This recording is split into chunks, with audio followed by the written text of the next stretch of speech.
POV, you are the only person who knows where the cartel boss hides.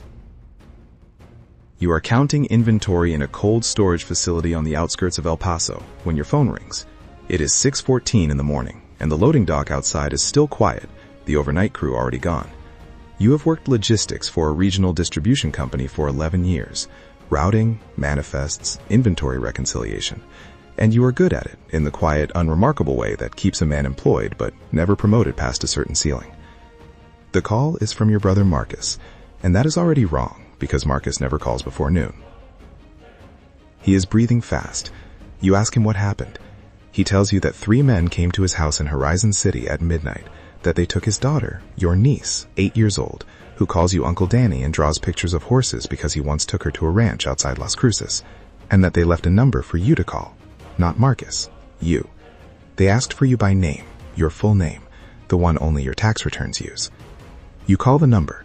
A man with a voice like gravel and patience tells you that they know what you saw 14 months ago at the port in Laredo, and that if you want the girl returned alive, you will meet him tonight.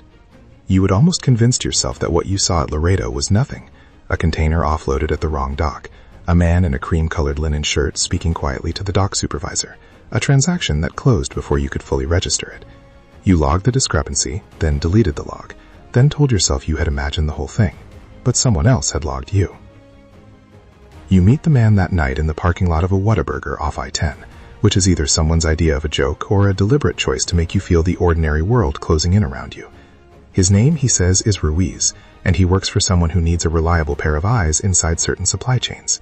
He does not explain everything. He explains just enough, that his employer is a man called Garza, that Garza moves product across the Southwest with a precision that has kept him invisible to 3 federal agencies for 9 years, and that Garza needs someone who can track movement without triggering attention, someone unremarkable, someone like you.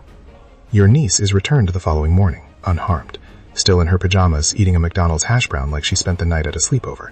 You understand this is a demonstration, not a mercy. That is how it begins.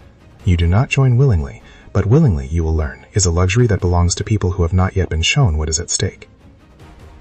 For the first 8 months, you do only what you are told. You reroute manifests, you flag customs inspections before they happen, using contacts you built over a decade of legitimate work at 3 different distribution hubs across Texas and New Mexico. You do not ask where Garza is. You do not ask what is inside the trucks. You tell yourself that the distance between knowledge and complicity is wide enough to live in. Then one of your contacts at a Laredo freight broker is picked up by Homeland Security, and Ruiz comes to you and says that if the man cooperates, everyone below him cooperates too, which means you, and that Garza's solution to this problem requires your confirmation of a bill of lading that you know is fraudulent. You confirm it. The contact is transferred to a federal facility and never surfaces in any public record again. You do not ask about this either. But you are watching. You are always watching, because watching is what you are built for.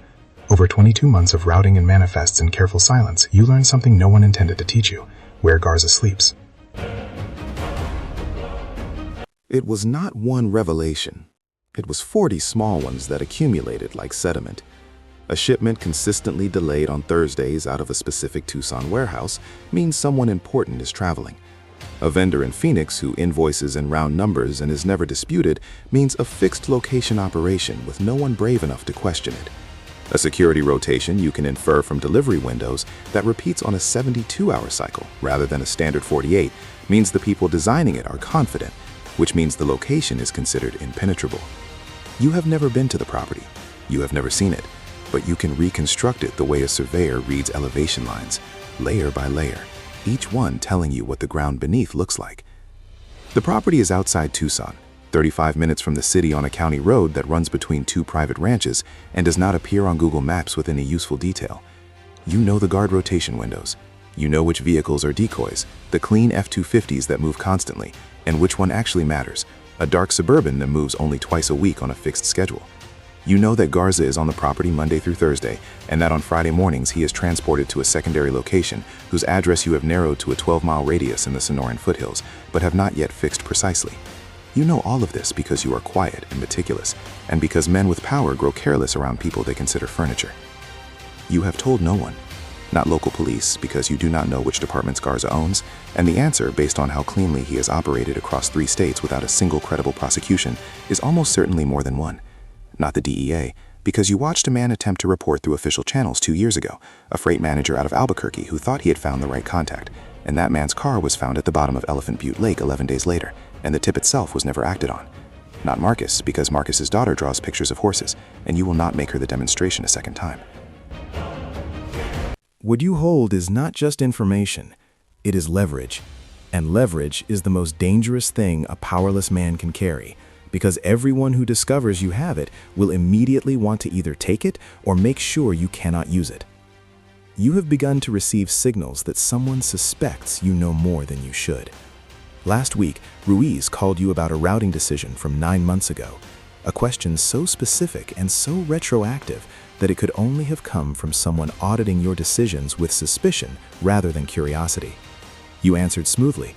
You have been practicing smooth answers for nearly 2 years.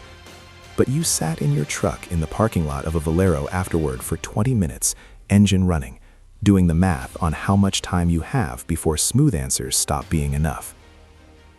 You are now making a decision that has no clean exits. If you act on what you know and the action fails, if the tip is intercepted, if the wrong federal contact receives it, if there is a leak inside whatever task force you choose, you are dead. Marcus's family is collateral, and the property outside Tucson is vacated within hours, while Garza continues operating with one fewer inconvenient witness.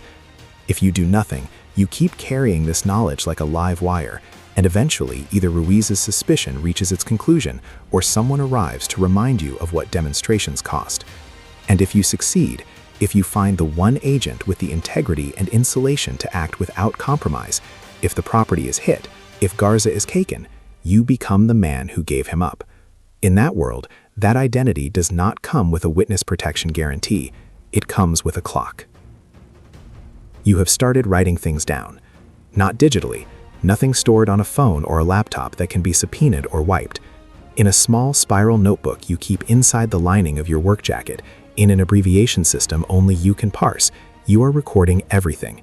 GPS coordinates narrowed to their tightest point, timing patterns, vehicle descriptions, partial plate numbers, the name of every person in the supply chain you can confirm with certainty. You are constructing something that is valuable to the right person and catastrophic in the wrong hands.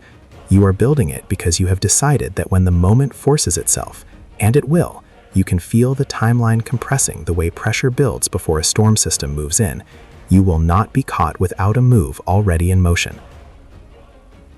Tonight, you sit across from your brother at his kitchen table in Horizon City. His daughter shows you a new drawing, a brown horse, running, with a yellow sun behind it. You tell her it is perfect. She goes to bed and Marcus asks how work is going, and you say, fine, steady, same old grind. He believes you because you have always been the calm one, the one who handles things quietly. You leave before 9. You check your mirrors twice on the drive back without deciding to. The notebook is where you left it, undisturbed inside your jacket hanging behind the door. The property outside Tucson is 35 minutes from where Garza is almost certainly sleeping right now. You know exactly where he is. That knowledge is the most dangerous thing you have ever carried. And you are still deciding what to do with it.